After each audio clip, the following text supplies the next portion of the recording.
Punjabi radio USA ਸੁਣ ਰਹੇ ਸਾਰੇ ਸਰੋਤਿਆਂ ਨੂੰ ਸਤਿ ਸ਼੍ਰੀ ਅਕਾਲ। ਪ੍ਰੋਗਰਾਮ ਅਪਡੇਟ ਕੈਲੀਫੋਰਨੀਆ 'ਚ ਸਵਾਗਤ ਹੈ। ਹਰਜੋਤ ਸਿੰਘ ਜੀ ਸਵਾਗਤ ਹੈ। ਸਤਿ ਸ਼੍ਰੀ ਅਕਾਲ। ਸਤਿ ਸ਼੍ਰੀ ਅਕਾਲ, ਧੰਨਵਾਦ ਜੀ ਆਇਆਂ ਨੂੰ। ਪੰਜਾਬੀ ਰੇਡੀਓ USA ਦੇ ਜਿੰਨੇ ਵੀ ਸਰੋਤੇ ਸਾਡੇ ਸਾਰੇ ਹੀ AM ਸਟੇਸ਼ਨ, FM ਸਟੇਸ਼ਨ, ਘਰਾਂ ਦੇ ਵਿੱਚ ਰੇਡੀਓ ਸੈਟਸ ਦੇ ਰਾਹੀਂ, ਟੈਲੀਫੋਨ ਦੇ ਰਾਹੀਂ, ਫੇਸਬੁੱਕ, YouTube ਤੇ ਲਾਈਵ ਦੇਖ ਰਹੇ ਹੋ, ਸੁਣ ਰਹੇ ਹੋ, ਸਾਰਿਆਂ ਨੂੰ ਜੀ ਆਇਆਂ ਨੂੰ ਤੇ ਬਹੁਤ ਹੀ ਪਿਆਰ ਤੇ ਸਤਿਕਾਰ ਭਰੀ ਸਤਿ ਸ਼੍ਰੀ ਅਕਾਲ। ਸਰੋਤਿਓ, ਅੱਜ ਅਪ੍ਰੈਲ ਦੀ 14 ਤਰੀਕ ਆ, ਦਿਨ ਸ਼ੁੱਕਰਵਾਰ ਆ। ਤੁਹਾਡੇ ਲਈ ਸ਼ਾਮ ਦਾ ਅਪਡੇਟ ਕੈਲੀਫੋਰਨੀਆ ਪ੍ਰੋਗਰਾਮ ਲੈ ਕੇ ਹਾਜ਼ਰ ਹੋਏ ਆ। ਸਪਾਂਸਰ ਕਰਦੇ ਨੇ ਖਾਲਸਾ ਇੰਸ਼ੋਰੈਂਸ ਏਜੰਸੀ, ਜਿਨ੍ਹਾਂ ਦੇ ਕੋਲੋਂ ਤੁਸੀਂ ਹਰ ਇੱਕ ਤਰੀਕੇ ਦੀ ਇੰਸ਼ੋਰੈਂਸ ਕਰਵਾ ਸਕਦੇ ਹੋ। ਇੰਸ਼ੋਰੈਂਸ ਬਾਰੇ ਪਤਾ ਕਰਨ ਲਈ ਕਾਲ 408-272-2500। ਟਿਰਕੇਨ ਇਮੀਗ੍ਰੇਸ਼ਨ ਲਾ ਫਰਮ, ਇਮੀਗ੍ਰੇਸ਼ਨ ਦਾ ਹੋਵੇ ਕਿਸੇ ਵੀ ਤਰੀਕੇ ਦਾ ਕੰਮ, ਕਾਲ ਅਟਰਨੀ ਜੇ ਟਿਰਕੇਨ 415-909-0503। ਅਮਰਜੀਤ ਸਿੰਘ ਫਰੈਜ਼ਨੋ, ਗੁਰਬਚਨ ਸਿੰਘ ਨਾਗਰਾ ਸੈਕਰਾਮੈਂਟੋ, ਸੇਵਕ ਸਿੰਘ ਹੌਲਿਸਟਰ, ਪ੍ਰਿਤਪਾਲ ਸਿੰਘ ਸਿੱਧੂ ਫਰੈਜ਼ਨੋ, ਮਨਜੀਤ ਸਿੰਘ ਕਾਲੋ ਮੋਡੈਸਟੋ, ਮੱਖਣ ਸਿੰਘ ਮਾਨ ਜੈਨਸਨਵਿਲ। ਸਾਰਿਆਂ ਦਾ ਧੰਨਵਾਦ। ਜੇਕਰ ਤੁਸੀਂ ਵੀ ਇਸ ਪ੍ਰੋਗਰਾਮ ਨੂੰ ਸਪਾਂਸਰ ਕਰਨਾ ਚਾਹੁੰਦੇ ਹੋ, ਸੰਪਰਕ ਕਰ ਸਕਦੇ ਹੋ ਨੰਬਰ 408-722-7698 ਦੇ ਉੱਤੇ।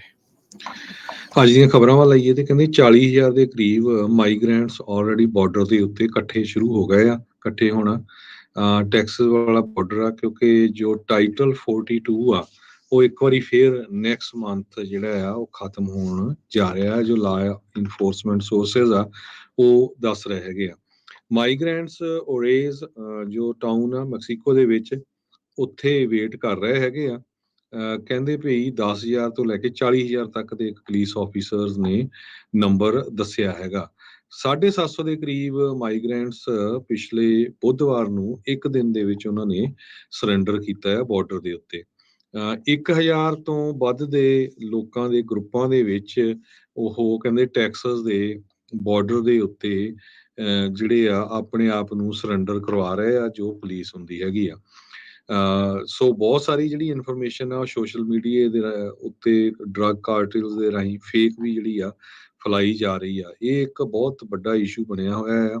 ਕਿਊਬਨ, ਹੇਸ਼ੀਅਨ, ਨਿਕਾਰਾਗੁਇਨਸ, ਵੈਨਜ਼ੂਏਲਾ ਤੋਂ ਜੋ ਲੋਕ ਇਲੀਗਲੀ US ਦੇ ਵਿੱਚ ਕ੍ਰਾਸ ਹੋਣਾ ਚਾਹੁੰਦੇ ਆ, ਉਹ ਕਹਿੰਦੇ ਵੀ ਉਹ ਐਲੀਜੀਬਲ ਨਹੀਂ ਹੈਗੇ ਪੈਰੋਲ ਦੇ ਲਈ, ਜਿਹੜਾ ਪੋਲੀਟੀਕਲ ਅਸਾਈਲਮ ਦੇ ਲਈ, ਹਜੇ ਤੱਕ ਜਦੋਂ ਤੱਕ ਜੋ ਟਾਈਟਲ 42 ਚੱਲਦਾ ਹੈਗਾ ਜੀ, ਅਗਲੀਆਂ ਜਿਹੜੀਆਂ ਖਬਰਾਂ ਉਸ ਦੇ ਵੱਲ ਵੱਧਦੇ ਜਾਈਏ ਤਾਂ ਡਾਇਨ ਫਾਈਨਸਟਾਈਨ, ਉਸ ਦੇ ਉੱਤੇ ਦਬਾਅ ਕਹਿੰਦੇ ਲਗਾਤਾਰ ਵੱਧਦਾ ਜਾ ਰਿਹਾ ਹੈ ਵੀ ਉਹ ਸਟੈਪ ਡਾਊਨ ਕਰ ਜਾਵੇ, ਰਿਜ਼ਾਈਨ ਜਿਹੜੀ ਉਹ ਕਰ ਜਾਵੇ, ਕਿਉਂਕਿ ਸੈਨੇਟ ਦੇ ਵਿੱਚ ਪਿਛਲੇ ਕਈ ਵੋਟਾਂ ਦੇ ਲਈ ਉਹ ਮੌਜੂਦ ਨਹੀਂ ਰਹੇ। ਸ਼ਿੰਗਲਸ ਤੋਂ ਇਸ ਟਾਈਮ ਪੀੜਤ ਨੇ, ਤਕਰੀਬਨ 90 ਸਾਲ ਉਹਨਾਂ ਦੀ ਉਮਰ ਹੋ ਚੁੱਕੀ ਆ, ਤੇ ਐਲਾਨ ਤਾਂ ਉਹਨਾਂ ਨੇ ਕਰ ਦਿੱਤਾ ਵੀ ਅਗਲੀ ਵਾਰ ਉਹਨਾਂ ਨੇ ਸੈਨੇਟ ਦੀ ਇਲੈਕਸ਼ਨ ਨਹੀਂ ਲੜਨੀ ਹੈਗੀ। ਸੋ ਇਹ ਜਿਹੜੀ ਸਥਿਤੀ ਇਸ ਟਾਈਮ ਉਹਨਾਂ ਦੇ ਬਣੀ ਹੋਈ ਹੈਗੀ ਆ। ਸੋ ਇੱਦਾਂ ਆ ਵੀ ਜਿਹੜੇ ਰੋ ਖੰਨਾ ਤੇ ਨਾਲ ਡੀਨ ਫਿਲਿਪਸ, ਉਹਨਾਂ ਨੇ ਆਪਣੇ ਜਿਹੜੇ ਪਹਿਲਾਂ ਬਿਆਨ ਦੇ ਕੇ ਡਾਇਨ ਫਾਈਨਸਟਾਈਨ ਨੂੰ ਰਿਜ਼ਾਈਨ ਕਰ ਜਾਵੇ, ਉਸ ਤੋਂ ਬਾਅਦ ਦੇ ਵਿੱਚ ਕਹਿੰਦੇ ਸ਼ੌਕ ਵੇਵਸ ਆ ਉਹ ਚਲੇ ਗਈਆਂ, ਜਿੱਥੇ ਕਿ ਉਸ ਦੀਆਂ ਸਾਥੀ ਜਿਹੜੇ ਮਹਿਲਾ ਲਾਅ ਮੇਕਰ ਆ, ਉਹਨਾਂ ਨੇ ਇਹ ਕਿਹਾ ਵੀ ਜੇ ਕਿਤੇ ਕੋਈ ਬੰਦਾ ਇੱਦਾਂ ਸੱਟ ਦੇ ਉਹਨੂੰ ਲੱਗੀ ਹੁੰਦੀ ਜਾਂ ਉਹ ਉਹਦੇ ਵਿੱਚ ਇਲਾਜ ਦੇ ਵਿੱਚ ਹੁੰਦਾ ਤਾਂ ਕਿਸੇ ਨੇ ਕੋਈ ਸਵਾਲ ਨਹੀਂ ਸੀ ਚੱਕਣਾ। ਪਰ ਹੁਣ ਜਿਹੜਾ ਉਹ ਦੇਖਿਆ ਜਾ ਰਿਹਾ ਆ ਵੀ ਇਸ ਮੌਕੇ ਡਾਇਨ ਫਾਈਨਸਟਾਈਨ ਨੂੰ ਇਸ ਦੇ ਲਈ ਜਵਾਬਦੇਹ ਜਿਹੜਾ ਉਹ ਬਣਾਇਆ ਜਾ ਰਿਹਾ ਆ। ਪਰ ਡੈਮੋਕ੍ਰੇਟ ਪਾਰਟੀ ਦੀ ਬਹੁਤ ਹੀ ਛੋਟੀ ਲੀਡ ਹੋਣ ਦੇ ਕਰਕੇ ਉਹਨਾਂ ਨੂੰ ਕਾਫੀ ਕੁਛ ਜਿਹੜਾ ਇਸ ਟਾਈਮ ਹਰਜੋਤ ਸਿੰਘ ਜੀ ਦੇਖਣਾ ਪੈ ਰਿਹਾ ਹੈਗਾ ਆ ਵੀ ਉਹ ਆਪਣੇ ਜਿਹੜੇ ਬਾਈਡਨ ਹੁਣੀ ਆ, ਉਹ ਆਪਣੇ ਜਿਹੜੇ ਜੱਜ ਹੈਗੇ ਆ ਉਹਨਾਂ ਨੂੰ ਵੀ ਪਾਸ ਕਰਾਉਣ 'ਚ ਨਾਕਾਮਯਾਬ ਰਹਿ ਰਹੇ ਨੇ।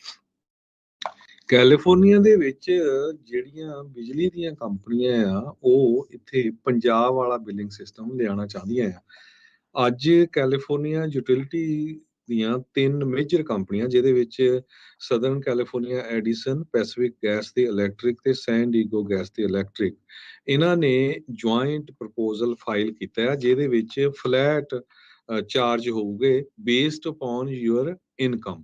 ਤੇ ਕਹਿੰਦੇ ਵੀ 2 ਪਾਰਟਸ ਦੇ ਵਿੱਚ ਮੰਥਲੀ ਬਿੱਲ ਹੋਊਗਾ, ਇੱਕ ਫਿਕਸਡ ਇਨਕਮ ਰੇਟ ਤੇ ਇੱਕ reduce usage charge based upon consumption. ਤੇ ਜਿਨ੍ਹਾਂ ਲੋਕਾਂ ਦੀ ਇਨਕਮ ਜਿਹੜੀ ਆ 1,80,000 ਤੋਂ ਥੱਲੇ ਹੋਊਗੀ ਉਹਨਾਂ ਦਾ $15 ਪਰ ਮੰਥ ਤੱਕ ਵੀ ਜਿਹੜਾ ਬਿੱਲ ਆ ਸਕਦਾ ਹੈ। ਜਿਨ੍ਹਾਂ ਦੀ ਜ਼ਿਆਦਾ ਹੋਊਗੀ ਉਹਨਾਂ ਦਾ ਹੋਰ ਵੀ ਜਿਹੜਾ ਵੱਧ ਕੇ ਆ ਸਕਦਾ ਹੈ। ਕੈਲੀਫੋਰਨੀਆ ਪਬਲਿਕ ਯੂਟਿਲਿਟੀ ਕਮਿਸ਼ਨ ਨੇ ਇਹ ਕਿਹਾ ਵੀ ਉਹ ਅਸੀਂ ਇਸ ਪ੍ਰਪੋਜ਼ਲ ਦੇ ਅਪਰੂਵਲ ਦੀ ਵੇਟ ਕਰਦੇ ਹਾਂ, ਜੋ ਕਿ ਮਿਡ 2024 ਦੇ ਵਿੱਚ ਡਿਸੀਜਨ ਹੋਊਗਾ ਤੇ ਫਿਕਸ ਰੇਟ ਜੋ ਤੁਹਾਡੇ ਬਿੱਲ ਦੇ ਉੱਤੇ ਸ਼ੋ ਕਰਨੇ 2025 ਦੇ ਵਿੱਚ ਸ਼ੁਰੂ ਹੋਣਗੇ। ਜੀ ਉੱਥੇ ਹਰਜੋਤ ਸਿੰਘ ਜੀ, ਜਿੱਦਾਂ ਪਹਿਲੇ ਕੁਛ ਯੂਨਿਟ ਮਾਫ ਹੁੰਦੇ ਆ ਕਿ ਉੱਥੇ ਇਨਕਮ ਦੇ ਹਿਸਾਬ ਦੇ ਨਾਲ ਬਿੱਲ ਪੰਜਾਬ ਦੇ ਵਿੱਚ ਰਹਿੰਦਾ ਆ। ਇੱਥੇ ਕਰਨ ਜਾ ਰਹੇ ਆ। ਨਾਰਵੇ, ਸਵੀਡਨ ਦੇ ਵਿੱਚ ਵੀ ਇਦਾਂ ਦਾ ਇੱਕ ਇਹਨਾਂ ਨੇ ਲਿਆਂਦਾ ਹੋਇਆ ਆ। ਉੱਥੇ ਵੀ ਇਸ ਤਰੀਕੇ ਦੇ ਨਾਲ ਆ, ਖਾਸ ਕਰਕੇ ਜਿਹੜੀਆਂ ਟਿਕਟਾਂ ਵਗੈਰਾ ਉੱਥੇ ਕਹਿੰਦੇ ਦਿੱਤੀਆਂ ਜਾਂਦੀਆਂ ਆ। ਜਿੰਨੀ ਤੁਹਾਡੀ ਇਨਕਮ ਆ ਉਸ ਹਿਸਾਬ ਦੇ ਨਾਲ ਕਹਿੰਦੇ ਤਾਂ ਹੀ ਉੱਥੇ ਲੋਕ ਘੱਟ ਕਾਨੂੰਨ ਦੀ ਉਲੰਘਣਾ ਜਿਹੜੀ ਉਹ ਕਰਦੇ ਆ। ਸੋ ਕੈਲੀਫੋਰਨੀਆ ਪਬਲਿਕ ਯੂਟਿਲਿਟੀ ਕਮਿਸ਼ਨ ਜੇ ਕਹਿੰਦੇ ਵੀ ਜੇ ਪ੍ਰਪੋਜ਼ਲ ਨੂੰ ਅਪਰੂਵ ਕਰਦੇ ਆ ਤੇ ਅਗਲੇ ਸਾਲ ਦੇ ਮੱਧ ਤੱਕ ਇਸ ਦੇ ਉੱਤੇ ਫੈਸਲਾ ਜਿਹੜਾ ਉਹ ਲਿਆ ਜਾ ਸਕਦਾ ਆ। ਸੋ ਤੁਹਾਨੂੰ ਇਨਕਮ ਦੇ ਆਧਾਰ ਦੇ ਉੱਤੇ ਜਿਹੜੇ ਬਿਜਲੀ ਦੇ ਬਿੱਲ ਜਿਹੜੇ ਆਉਣਗੇ, ਸੋ ਇਹਦੇ ਨਾਲ ਪਤਾ ਨਹੀਂ ਕਿੰਨਾ ਕੁ ਜਿਹੜਾ ਉਹ ਫਰਕ ਪਊਗਾ ਜਾਂ ਕੀ ਇਸ ਦੇ ਨਾਲ ਹੋਊਗਾ। ਕਿਤੇ ਨਾ ਕਿਤੇ ਲੋਕਾਂ ਦੀ ਬਰਾਬਰਤਾ ਦੇ ਉੱਤੇ ਜ਼ਰੂਰ ਅਸਰ ਇਸ ਦੇ ਵਿੱਚ ਪਊਗਾ ਵੀ ਜਿੰਨੀ ਵਰਤਣੀ ਆ ਉਹਦੇ ਹਿਸਾਬ ਨਾਲ ਨਹੀਂ, ਤੁਹਾਡੀ ਇਨਕਮ ਦੇ ਹਿਸਾਬ ਨਾਲ ਤੁਹਾਨੂੰ ਜਿਹੜਾ ਬਿੱਲ ਆ ਉਹ ਆਉਣਾ ਸੋ ਸ਼ੁਰੂ ਇਹ ਹੋਊਗਾ। ਹੁਣ ਪਤਾ ਨਹੀਂ ਇਹ ਏਰੀਆ ਵਾਈਜ਼ ਕਰੂਗੇ। ਹੁਣ ਮੰਨ ਲਓ ਵੀ ਜੇ ਮੈਂ ਬੇ ਏਰੀਏ 'ਚ ਰਹਿਣਾ, ਰਾਈਟ, ਬੇ ਏਰੀਏ 'ਚ Yeah, ਬੜੀ ਕੰਜ਼ੰਪਸ਼ਨ ਘੱਟ ਹੁੰਦੀ ਆ, ਖਾਸ ਕਰਕੇ ਪਰ ਏਸੀ ਘੱਟ ਇਨਕਮ ਵਰਤ ਜ਼ਿਆਦਾ ਹੁੰਦਾ ਹੁੰਦੀ ਆ ਆ। ਸਾਰਾ। ਸੋ ਜਿਹੜੇ ਫ੍ਰਿਜ਼ਨੋ ਜਾਂ ਬੇਕਰਫੀਲਡ ਉੱਥੇ ਰਹਿੰਦੇ, ਉੱਥੇ ਕੰਜ਼ੰਪਸ਼ਨ ਵੀ ਜ਼ਿਆਦਾ ਹੋਊਗੀ। Yeah, ਸੋ ਇਹ ਸਾਰਾ ਡਿਟੇਲ 'ਚ ਆਉਣ ਵਾਲੇ ਸਮੇਂ 'ਚ ਪਤਾ ਲੱਗੂਗਾ। yeah, ਪਰ ਬੜਾ ਕਨਫਿਊਜ਼ਨ ਆ ਕਿਉਂਕਿ ਜਿੱਦਾਂ ਬੇ ਏਰੀਏ ਦੀ ਗੱਲ ਕੀਤੀ, ਉੱਥੇ ਇਨਕਮ ਵੀ ਲੋਕਾਂ ਦੀ ਜ਼ਿਆਦਾ ਹੈ, ਇਹਦਾ ਮਤਲਬ ਜੀ ਬਿੱਲ ਉਹਨਾਂ ਦਾ ਵੀ ਜੀ ਜ਼ਿਆਦਾ ਹੋਊਗਾ। ਫਿਰ ਉਹ ਕਾਫੀ ਕੁਝ ਜਿਹੜਾ ਇਸ ਦੇ ਵਿੱਚ ਹਿਲਜੁਲ ਡੈਫੀਨਿਟਲੀ ਇਸ ਦੇ ਕਰਕੇ ਹੋ ਸਕਦੀ ਹੈਗੀ ਆ। ਅਗਲੀ ਜਿਹੜੀ ਗੱਲ ਕਰਦੇ ਜਾਈਏ, ਬੌਬ ਲੀ ਦਾ ਮਰਡਰ, ਜਿਹੜਾ ਕੈਸ਼ ਐਪ ਦਾ ਫਾਊਂਡਰ ਆ, ਉਸ ਨੂੰ ਲੈ ਕੇ ਕਹਿੰਦੇ ਵੀ ਨੀਮਾ ਮੋਮੈਨੀ ਦੀ ਭੈਣ ਦੇ ਨਾਲ ਉਸ ਦੀ ਆਰਗੂਮੈਂਟ ਹੋਈ ਸੀਗੀ। ਕਹਿੰਦੇ ਵੀ ਸਟੈਬਿੰਗ ਤੋਂ ਪਹਿਲਾਂ। ਹੁਣ ਇਹ ਕੁਝ ਨਵੀਆਂ ਗੱਲਾਂ ਜਿਹੜੀਆਂ ਇਸ ਟਾਈਮ ਸਾਹਮਣੇ ਆ ਰਹੀਆਂ ਆ। ਉਸ ਨੂੰ ਫੇਟਲ ਸਟੈਬ ਵੂੰਡ ਲੱਗੇ ਸੀਗੇ ਸੈਨ ਫਰਾਂਸਿਸਕੋ ਦੇ ਵਿੱਚ। 38 ਸਾਲਾਂ ਦਾ ਨੀਮਾ ਮੋਮੈਨੀ, ਉਸ ਦੇ ਉੱਤੇ ਹੁਣ ਦੋਸ਼ ਆ ਵੀ 43 ਸਾਲਾਂ ਦੇ ਕੈਸ਼ ਐਪ ਦੇ ਫਾਊਂਡਰ ਬੌਬ ਲੀ ਨੂੰ ਉਸਨੇ ਤਿੱਖੇ ਤੇਜ਼ਧਾਰੀ ਚਾਕੂ ਦੇ ਨਾਲ, ਹਥਿਆਰ ਦੇ ਨਾਲ ਸਟੈਬ ਕਰਕੇ ਮਾਰ ਦਿੱਤਾ ਸੀਗਾ। ਸੋ ਕਹਿੰਦੇ ਵੀ ਪਹਿਲੀ ਵਾਰੀ ਨੀਮਾ ਨੂੰ ਹੁਣ ਅਦਾਲਤ ਵਿੱਚ ਪੇਸ਼ ਕੀਤਾ ਗਿਆ ਆ। ਇਸ ਮਸਲੇ ਤੋਂ ਬਾਅਦ ਦੇ ਵਿੱਚ ਸੈਨ ਫਰਾਂਸਿਸਕੋ ਦੀ ਪਬਲਿਕ ਸੇਫਟੀ ਦਾ ਮੁੱਦਾ ਇਸ ਟਾਈਮ ਗਰਮਾ ਚੁੱਕਾ ਹੈਗਾ ਆ, ਜਿੱਥੇ ਇਹ ਚੀਜ਼ ਨੂੰ ਕਹਿ ਕੇ ਉੱਥੇ ਦੇ ਜਿਹੜੇ ਲਾਅ ਮੇਕਰਸ ਆ ਉਹ ਇਹ ਕਹਿ ਰਹੇ ਆ ਵੀ ਜਾਣ ਬੁੱਝ ਕੇ ਸੈਨ ਫਰਾਂਸਿਸਕੋ ਨੂੰ ਗਲਤ ਜਿਹੜਾ ਉਹ ਪੇਸ਼ ਕਰਨ ਦੀ ਕੋਸ਼ਿਸ਼ ਕੀਤੀ ਜਾ ਰਹੀ ਆ। ਪਰ ਲੋਕ ਉਸ ਚੀਜ਼ ਦਾ ਜਵਾਬ ਦਿੰਦੇ ਹੋਏ ਕਹਿ ਰਹੇ ਵੀ ਦੇਖੋ ਕਿਸ ਤਰੀਕੇ ਦੇ ਨਾਲ ਅਜੇ ਵੀ ਆਪਾਂ ਦੇਖ ਰਹੇ ਆ ਵੀ ਉੱਥੇ ਸੇਫਟੀ ਦੀ ਬੜੀ ਵੱਡੀ ਜਿਹੜੀ ਪ੍ਰੋਬਲਮ ਹੈਗੀ ਆ ਵੀ ਲੋਕਾਂ ਦੇ ਉੱਤੇ ਇਸ ਤਰੀਕੇ ਦੇ ਹਮਲੇ ਹੋਣੇ, ਇੱਦਾਂ ਹੋਣਾ। ਰੀਸੈਂਟਲੀ ਕਹਿੰਦੇ ਵੀ ਇੱਕ ਗਵਰਨਮੈਂਟ ਬਿਲਡਿੰਗ ਦੇ ਉੱਤੇ ਵੀ ਲੋਕਾਂ ਨੇ ਜਿਹੜਾ ਉਹ ਇੱਦਾਂ ਹੀ ਹਮਲਾ ਕਰ ਦਿੱਤਾ। ਉੱਥੇ ਦੇ ਇੱਕ ਕਮਿਸ਼ਨਰ ਨੂੰ ਵੀ ਜਿਹੜੀਆਂ ਕਹਿੰਦੇ ਵੀ ਸੱਟਾਂ ਲੱਗ ਗਈਆਂ ਸੀਗੀਆਂ। ਸੋ ਕਹਿੰਦੇ ਵੀ ਇਹ ਕਈ ਜਾਣੇ ਬਦਨਾਮ ਕਰਨ ਦੀ ਜਿਹੜੀ ਕੋਸ਼ਿਸ਼ ਕਹਿ ਰਹੇ ਆ। ਕਹਿੰਦੇ ਵੀ ਅਸਲ ਦੇ ਵਿੱਚ ਉੱਥੇ ਪਬਲਿਕ ਸੇਫਟੀ ਦਾ ਮੁੱਦਾ ਹੈਗਾ ਆ। ਪਰ ਇਸ ਕਤਲ ਤੋਂ ਬਾਅਦ ਦੇ ਵਿੱਚ ਇਹ ਮੁੱਦਾ ਇੱਕ ਵਾਰੀ ਫੇਰ ਸੈਂਟਰ ਸਟੇਜ ਦੇ ਵਿੱਚ ਆ ਚੁੱਕਾ ਆ। ਅਗਲੀ ਖਬਰ ਵੱਲ ਚੱਲੀਏ। ਕੈਲੀਫੋਰਨੀਆ ਦੇ ਵਿੱਚ ਕਈ ਏਰੀਏ ਦੇ ਵਿੱਚ ਫਲੱਡ ਵਾਚ ਇਸ਼ੂ ਕੀਤਾ ਗਿਆ ਆ ਕਿਉਂਕਿ ਸਨੋ ਮੈਲਟ ਹੋਣੀ ਸ਼ੁਰੂ ਹੋਈ ਆ। ਗਰਮੀ ਜਦੋਂ ਟੈਂਪਰੇਚਰ ਵਧਿਆ ਆ, ਖਾਸ ਕਰਕੇ ਸਿਆਰਾ ਨਵਾਡਾ ਦਾ ਜਿਹੜਾ ਸਨੋ ਪੈਕ ਆ ਉਹ ਬੜੀ ਤੇਜ਼ੀ ਦੇ ਨਾਲ ਮੈਲਟ ਹੋਣਾ ਸ਼ੁਰੂ ਹੋ ਗਿਆ ਹੈਗਾ। ਹੁਣ ਉਸ ਏਰੀਏ ਦੇ ਵਿੱਚ ਟੈਂਪਰੇਚਰ ਜੋ ਆ 50 ਤੋਂ 60 ਦੇ ਵਿੱਚ ਜਾ ਰਹੇ ਹੈਗੇ ਆ।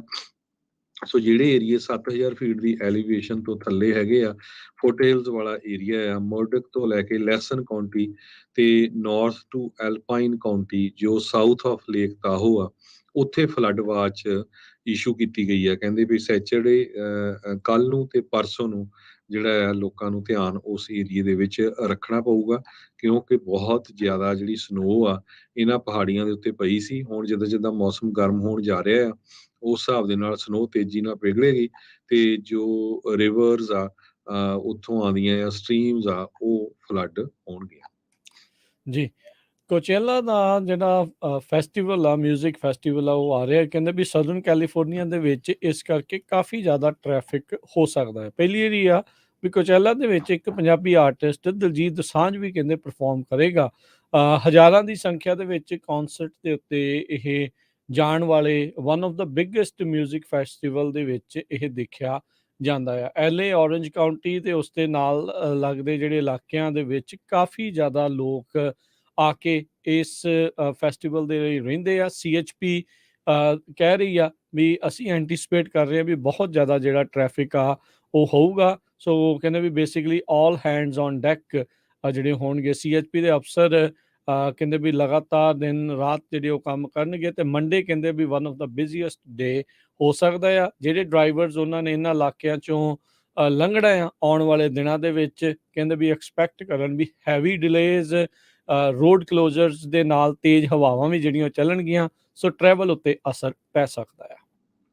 ਅਗਲੀ ਖਬਰ ਵੱਲ ਚਲੀਏ। ਕੈਲੀਫੋਰਨੀਆ ਦੇ ਇੱਕ ਜੱਜ ਨੇ ਜੋ ਬੇਰੀਏ ਦਾ ਇੱਕ ਚਰਚ ਆ, ਕੈਲਵਰੀ ਚੈਪਲ ਸੈਨੋਜ਼ੇ ਦੇ ਵਿੱਚ, ਜਿਸ ਨੂੰ ਪਿੱਛੇ ਵੀ ਫਾਈਨ ਹੋਇਆ ਸੀ, ਉਹ ਜੋ $1.2 ਮਿਲੀਅਨ ਦਾ ਜਿਹੜਾ ਆ ਫਾਈਨ ਕਨਫਰਮ ਕਰ ਦਿੱਤਾ ਹੈ। ਚਰਚ ਵਾਲੇ ਕਹਿੰਦੇ ਸੀ ਅਸੀਂ ਨਹੀਂ ਫਾਈਨ ਦੇਣਾ। ਇਹ ਉਸ ਟਾਈਮ ਦੀ ਗੱਲ ਆ ਜਦੋਂ ਨਵੰਬਰ 2020 ਤੋਂ ਲੈ ਕੇ ਜੂਨ 2021 ਤੱਕ ਸੈਂਟਾ ਕਲਾਰਾ ਕਾਉਂਟੀ ਨੇ ਇਹ ਕਿਹਾ ਸੀ ਵੀ ਹਰ ਇੱਕ ਨੂੰ ਮਾਸਕ ਪਾਉਣਾ ਪਊਗਾ, ਗੈਦਰਿੰਗ ਜਿਹੜੀ ਆ ਉਹ ਨਹੀਂ ਹੋਣੀ ਚਾਹੀਦੀ ਹੈਗੀ। ਪਰ ਇਹ ਚਰਚ ਵਾਲੇ ਕਹਿੰਦੇ ਵੀ ਅਸੀਂ ਨਹੀਂ ਕਿਸੇ ਨੂੰ ਮੰਨਦੇ ਹੈਗੇ ਤੇ ਅਸੀਂ ਸਾਡੀ ਜਿਹੜੀ ਆ ਵਾਇਲੇਸ਼ਨ ਹੋ ਰਹੀ ਆ ਰਿਲੀਜੀਅਸ ਫਰੀਡਮ ਦੀ। ਇਸ ਕਰਕੇ ਉਹਨਾਂ ਨੇ ਚਰਚ ਪੂਰਾ ਟਾਈਮ ਜਿਹੜਾ ਆ ਉਹ ਖੁੱਲ੍ਹਾ ਰੱਖਿਆ। ਪਰ ਬਾਅਦ ਦੇ ਵਿੱਚ ਉਹਨਾਂ ਨੂੰ ਜਿਹੜਾ ਆ ਫਾਈਨ ਵੀ ਕੀਤਾ ਗਿਆ, ਮੁੜ ਕੇ ਕੋਰਟ ਦੇ ਵਿੱਚ ਕੇਸ ਚਲਾ ਗਿਆ। ਹੁਣ ਇਹ ਜੱਜ ਨੇ ਕਿਹਾ ਵੀ ਇਹਨਾਂ ਨੂੰ ਜਿਹੜਾ ਫਾਈਨ ਆ ਉਹ ਦੇਣਾ ਪਊਗਾ। ਜੀ, ਇੱਕ ਸਦਰਨ ਸੈਕਰਾਮੈਂਟੋ ਦਾ ਬੰਦਾ ਉਸਨੂੰ ਗ੍ਰਿਫਤਾਰ ਕੀਤਾ ਗਿਆ। ਉਸ ਦੇ ਉੱਤੇ ਦੋਸ਼ ਆ ਵੀ ਉਸਨੇ ਕਈ ਜਿਹੜੀਆਂ ਅੱਗਾਂ ਆ ਉਸ ਦੀ ਸ਼ੁਰੂਆਤ ਕੀਤੀ ਹੈਗੀ ਆ। ਸੋ ਸਾਊਥ ਸੈਕਰਾਮੈਂਟੋ ਦੇ ਵਿੱਚ ਕਹਿੰਦੇ ਵੀ ਉਸਨੂੰ ਕੱਲ ਗ੍ਰਿਫਤਾਰ ਕਰ ਲਿਆ ਗਿਆ ਸੀ। ਸੈਕਰਾਮੈਂਟੋ ਮੈਟਰੋਪੋਲੀਟਨ ਫਾਇਰ ਡਿਸਟ੍ਰਿਕਟ ਦੇ ਵਿੱਚ ਕਹਿੰਦੇ ਵੀ ਡਿਸਪੈਚ ਕੀਤੀ ਗਈ ਗਰਬਰ ਰੋਡ ਤੇ ਪਾਵਰ ਰੋਡ ਦੇ ਉੱਤੇ ਵੀ ਕਿਸੇ ਨੇ ਗਲਤ ਜਿਹੜੀ ਉਹ ਅੱਗ ਲਗਾਈ ਆ ਤੇ ਬੰਦਾ ਜਿਹੜਾ ਉੱਥੇ ਤੁਰਿਆ ਜਾਂਦਾ ਸੀ ਤੇ ਫਿਰ ਪਤਾ ਲੱਗਾ ਵੀ ਇਹ ਹੋਰ ਵੀ ਕਈ ਅੱਗਾਂ ਦੇ ਵਿੱਚ ਸ਼ਾਮਿਲ ਰਿਹਾ ਹੈਗਾ ਆ। ਸੋ 40 ਸਾਲਾਂ ਦਾ ਫੈਂਗ ਵਿਊ ਨਾਂ ਦਾ ਬੰਦਾ ਉਸ ਨੂੰ ਗ੍ਰਿਫਤਾਰ ਕਰ ਲਿਆ ਗਿਆ। ਪਰੋਲ ਤੇ ਸੀਗਾ। ਆਰਸਨ ਦੇ ਲਈ ਜਿਹੜਾ ਇਹ ਪਰੋਲ ਤੇ ਸੀ, ਯਾਨੀ ਕਿ ਜਾਣਬੁੱਝ ਕੇ ਅੱਗ ਲਾਉਣ ਦੇ ਮਾਮਲੇ 'ਚ, ਤੇ ਉਹੀ ਚੀਜ਼ ਕਰਦੇ ਹੋਏ ਇਹ ਬਾਅਦ ਦੇ ਵਿੱਚ ਫੜਿਆ ਗਿਆ ਆ ਤੇ ਹੁਣ ਕਹਿੰਦੇ ਵੀ ਇਸ ਨੂੰ ਹਿਰਾਸਤ ਦੇ ਵਿੱਚ ਸੈਕਰਾਮੈਂਟੋ ਕਾਉਂਟੀ ਜੇਲ੍ਹ 'ਚ ਰੱਖਿਆ ਗਿਆ ਆ।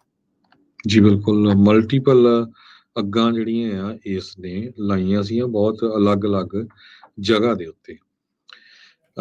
ਅਗਲੀ ਖਬਰ ਵੱਲ ਚਲੀਏ ਜੋ ਬੇਰੀਏ ਤੋਂ ਆ ਰਹੀ ਆ। ਬੇਰੀਏ ਦੇ ਵਿੱਚ ਕਈ ਸ਼ਹਿਰ ਜਿਹੜੇ ਆ ਉਹ ਵੈਸਟ ਸ਼ਹਿਰ ਗਿਣੇ ਗਏ ਆ ਰਹਿਣ ਦੇ ਲਈ, ਜਿਹਦੇ ਵਿੱਚ ਪਾਲੋ ਆਲਟੋ ਦਾ ਨੰਬਰ ਸਭ ਤੋਂ ਉੱਪਰ ਆਉਂਦਾ ਹੈਗਾ ਆ। ਕਹਿੰਦੇ ਵੀ ਇਹ ਸਿਟੀ ਲਾਈਕ ਵੀ ਉੱਥੇ ਲਾਈਫ ਸਟਾਈਲ ਹੈਗਾ ਆ, ਰੂਰਲ ਲਾਈਕ ਵੀ ਲਾਈਫ ਸਟਾਈਲ ਹੈਗਾ ਆ, ਟ੍ਰੇਲਿੰਗਸ ਬਹੁਤ ਸਾਰੀਆਂ ਹੈਗੀਆਂ ਆ, ਸੇਫ, ਸਭ ਤੋਂ ਸੇਫ ਸਿਟੀ ਹੈਗਾ ਤੇ ਬਹੁਤ ਵੱਡੀਆਂ ਕੰਪਨੀਆਂ ਇਸ ਏਰੀਏ ਦੇ ਵਿੱਚ ਆ, ਜੌਬਸ ਬਹੁਤ ਜ਼ਿਆਦਾ ਹੈਗੀਆਂ ਆ। ਸੋ ਇਸ ਕਰਕੇ ਜਿਹੜਾ ਪਾਲੋ ਆਲਟੋ ਆ ਉਹ ਸਭ ਤੋਂ ਨੰਬਰ 1 ਦੇ ਉੱਤੇ ਸ਼ਹਿਰ ਆਇਆ ਆ ਰਹਿਣ ਦੇ ਲਈ। ਪਰ ਉੱਥੇ ਜੇ ਦੱਸਦੀ ਜਾਈਏ ਘਰਾਂ ਦੀ ਐਵਰੇਜ ਪ੍ਰਾਈਸ $3 ਮਿਲੀਅਨ ਦੇ ਕਰੀਬ ਹੈਗੀ ਆ।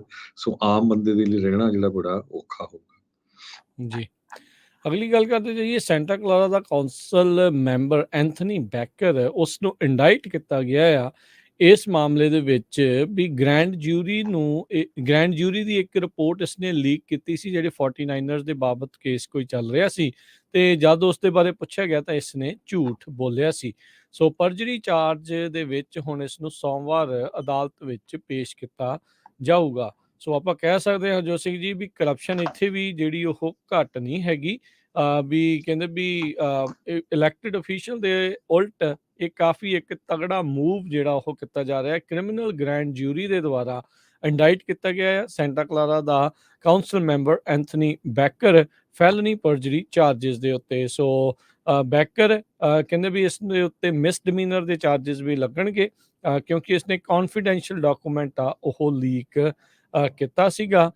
49ers ਦਾ ਇੱਕ ਸਪੋਕਸਪਰਸਨ ਸੀਗਾ ਰਾਹੁਲ ਚੰਦੋਕ, ਉਸ ਨੂੰ ਇਸਨੇ ਗ੍ਰੈਂਡ ਜਿਊਰੀ ਦੀ ਇੱਕ ਰਿਪੋਰਟ ਆ, ਸਿਵਲ ਗ੍ਰੈਂਡ ਜਿਊਰੀ ਦੀ ਜਿਊਰੀ ਰਿਪੋਰਟ ਆ, ਉਹ 49ers ਨੂੰ ਇਦਾਂ ਦਿੱਤੀ ਸੀਗੀ। ਸੋ ਕਹਿੰਦੇ ਵੀ ਜਨਤਾ ਦਾ ਇਸਨੇ ਭਰੋਸਾ ਤੋੜਿਆ ਆ।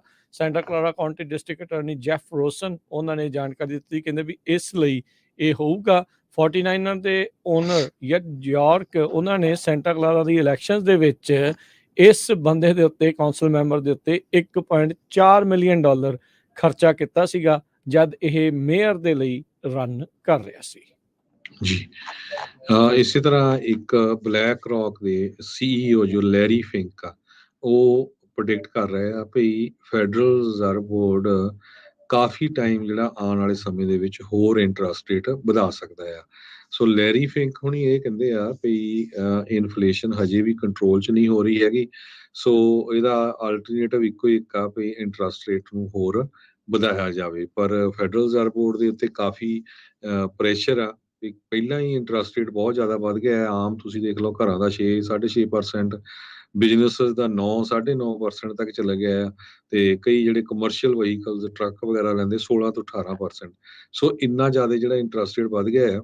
ਸੋ ਕਿਸੇ ਨੇ ਨਵਾਂ ਬਿਜ਼ਨਸ ਸਟਾਰਟ ਕਰਨਾ ਆ, ਘਰ ਲੈਣਾ ਆ, ਤੇ ਉਹਨਾਂ ਦੇ ਲਈ ਬਹੁਤ ਔਖਾ ਆ। ਪਰ ਇਹ ਹੁਣ ਇੱਕ ਕੰਪਨੀ ਦੇ ਜੋ ਬਲੈਕ ਰੌਕ ਆ ਉਹਦੇ CEO ਹੀ ਕਹਿ ਰਹੇ ਆ ਵੀ ਹਾਂ, ਹੋਰ ਇੰਟਰਸਟ ਰੇਟ ਜਿਹੜਾ ਆ ਉਹ ਵਧਾਉਣਾ ਚਾਹੀਦਾ ਤਾਂ ਕਿ ਇਨਫਲੇਸ਼ਨ ਨੂੰ ਰੋਕਿਆ ਜਾ ਸਕੇ।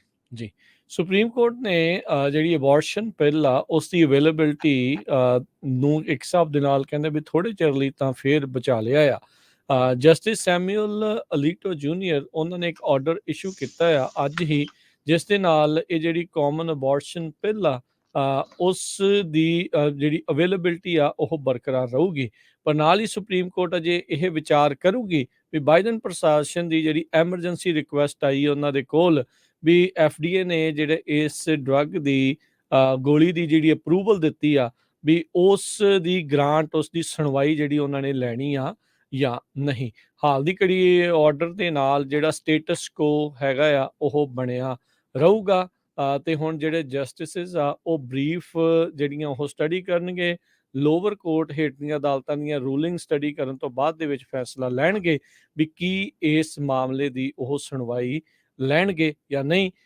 ਕਹਿੰਦੇ ਵੀ ਅਬੋਰਸ਼ਨ ਦੇ ਮਾਮਲੇ ਵਿੱਚ ਵੀ ਆਪਾਂ ਜ਼ਿਕਰ ਕੀਤਾ ਸੀ ਵੀ ਰੋ ਵਰਸਿਸ ਵੇਡ ਨੂੰ ਪਿਛਲੇ ਜੂਨ ਮਹੀਨੇ 'ਚ ਓਵਰਟਰਨ ਜਿਹੜਾ ਕਰ ਦਿੱਤਾ ਗਿਆ ਸੀਗਾ ਕੰਜ਼ਰਵੇਟਿਵ ਮੈਜੋਰਟੀ ਦੇ ਦੁਆਰਾ। ਜੀ, ਆਪਣੇ ਜਿਹੜਾ ਸਮਾਂ ਵੀ ਸਮਾਪਤੀ ਵੱਲ ਆ, ਸਟਾਕ ਮਾਰਕੀਟ ਦੀ ਵੀ ਗੱਲ ਕਰਨੀ ਆ। ਤੇ ਅਮਰੀਕਨ ਕੰਜ਼ਿਊਮਰਸ ਨੇ ਇੱਕ ਬੜੀ ਬੈਡ ਨਿਊਜ਼ ਦਿੱਤੀ ਹੈਗੀ ਆ ਇਕੋਨਮੀ ਦੇ ਲਈ। ਕਹਿੰਦੇ ਵੀ US ਦੀ ਜਿਹੜੀ ਇਕੋਨਮੀ ਆ ਉਹ ਜਿਹੜੇ ਕੰਜ਼ਿਊਮਰ ਆ, ਜਾਣੀ ਕਿ ਆਪਾਂ ਆ, ਆਪਣੇ ਮੋਢਿਆਂ ਦੇ ਉੱਤੇ ਰੈਸਟ ਕਰਦੀ ਹੈਗੀ ਆ। ਜੇ ਲੋਕ ਪੈਸੇ ਸਪੈਂਡ ਕਰਦੇ ਆ, ਕੰਪਨੀਆਂ ਲੋਕਾਂ ਨੂੰ ਜੌਬ ਦਿੰਦੀਆਂ ਆ, ਤੇ ਜੌਬਸ ਲੋਕਾਂ ਦੇ ਕੋਲ ਕ੍ਰੀਏਟ ਹੁੰਦੀਆਂ, ਤੇ ਵਰਕਰਸ ਵਾਰ-ਵਾਰ ਉਹਨੂੰ ਸਪੈਂਡ ਕਰਦੇ ਰਹਿੰਦੇ ਮਨੀ ਨੂੰ। ਇਸ ਤਰ੍ਹਾਂ ਜਿਹੜੀ ਆ ਇਕੋਨਮੀ ਚੱਲਦੀ ਹੈਗੀ ਆ। ਅਮਰੀਕਾ ਦੇ ਵਿੱਚ 70% ਜੋ ਕੰਜ਼ਿਊਮਰ ਸਪੈਂਡ ਕਰਦਾ ਆ ਉਹ ਕਾਊਂਟ ਕਰਦਾ ਗ੍ਰੋਸ ਡੋਮੈਸਟਿਕ ਪ੍ਰੋਡਕਟ ਦੇ ਲਈ। ਸੋ ਪਰ ਜੋ ਨਵੀਂ ਰਿਪੋਰਟ ਆਈ ਹੈਗੀ ਆ, ਰੀਟੇਲ ਸੇਲਸ ਰਿਪੋਰਟ, ਉਹਦੇ ਮੁਤਾਬਕ ਇਹ ਆ ਵੀ ਕੰਜ਼ਿਊਮਰ ਜਿਹੜੇ ਆ ਉਹ ਪੁੱਲ ਬੈਕ ਕਰ ਰਹੇ ਹੈਗੇ ਆ। ਇਕੋਨੋਮਿਸਟ ਫੋਰਕਾਸਟ ਕਰ ਰਹੇ ਵੀ ਰੀਟੇਲ ਸੇਲਸ 0.4% ਮਾਰਚ ਮਹੀਨੇ ਦੇ ਵਿੱਚ ਡਿੱਗੀ ਹੈਗੀ ਆ ਪਿਛਲੇ ਮਹੀਨੇ ਨਾਲੋਂ। ਤੇ ਇਹਦਾ ਜਿਹੜਾ ਅਸਰ ਆ ਉਹ ਰਿਸੈਸ਼ਨ ਹੋ ਸਕਦਾ ਹੈਗਾ।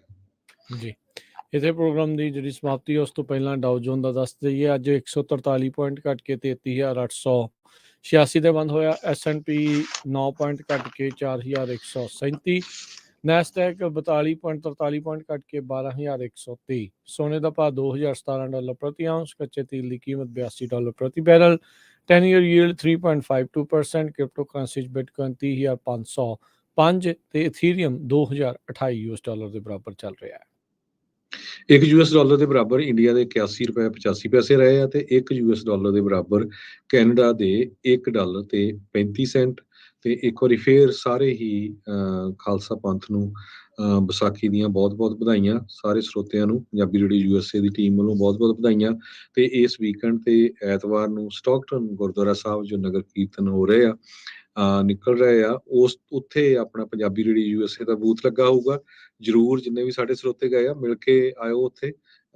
ਆਪਾਂ ਕੋਸ਼ਿਸ਼ ਕਰਾਂਗੇ ਜਿੰਨੇ ਵੀ ਵੱਧ ਤੋਂ ਵੱਧ ਆਪਣੇ ਸਰੋਤਿਆਂ ਨੂੰ ਮਿਲਿਆ ਜਾ ਸਕੇ। ਸਭ ਨੂੰ ਪਿਆਰ ਭਰੀ ਸਤਿ ਸ਼੍ਰੀ ਅਕਾਲ। ਸੁਣਦੇ ਦੇਖਦੇ ਰਹੋ ਪੰਜਾਬੀ ਰੇਡੀਓ USA।